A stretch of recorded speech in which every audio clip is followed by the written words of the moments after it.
Hello everyone, তোমাদের সবাইকে শুভ স্বাগত জানাই আমার মিস দীপু ব্লগে। দেখো আমার সারা দিন কাজ আর শেষ হয় না। সকাল সকাল উঠে স্নান টান করে আমি ঢুকে গেলাম রান্নাঘরে। এই যে দেখো মাছ ভাজা শুরু করে দিয়েছি। আমি মাছের ঝোলও বানিয়েছি, ঝিকা আলু দিয়ে বানিয়েছি, সেটা আমি দেখাবো না। কিন্তু কি এখন আমার রেডি করে আমার হাজব্যান্ডকে খাওয়া দাওয়া করিয়ে তাকে আমার কাজে পাঠাতে হবে। তো দেখো খাওয়া দাওয়া হয়ে গিয়েছে। দীপশিকাকে এখন অনেক অনেক অনেক আদর করছে। দীপশিকা প্রচুর আদর করছে আর পাপাকে আমও দিচ্ছে, চুমু দিচ্ছে।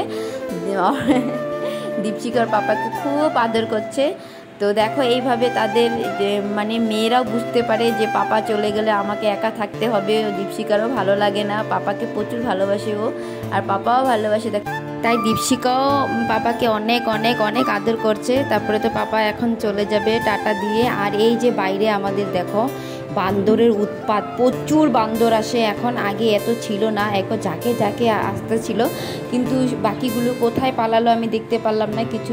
যে কয়টা আমার ঘরে চালে উপর উঠতেছিল সে কয়টা আমি ভিডিও দেখাই দিলাম। আর এই যে দেখো আমার দীপশিকার দাঁত নাই, ভালো করে দেখো বন্ধুরা কয়টা দাঁত নাই। উপরে একটা বড় দাঁত একটা পড়ে গিয়েছে, আর তার পাশের দাঁতটা একটু লড়াচড়া করতেছিল, সেটা হয়তো কখনো চলে যাবে যে আমাদেরকে ছেড়ে, তাই দুঃখ লাগে।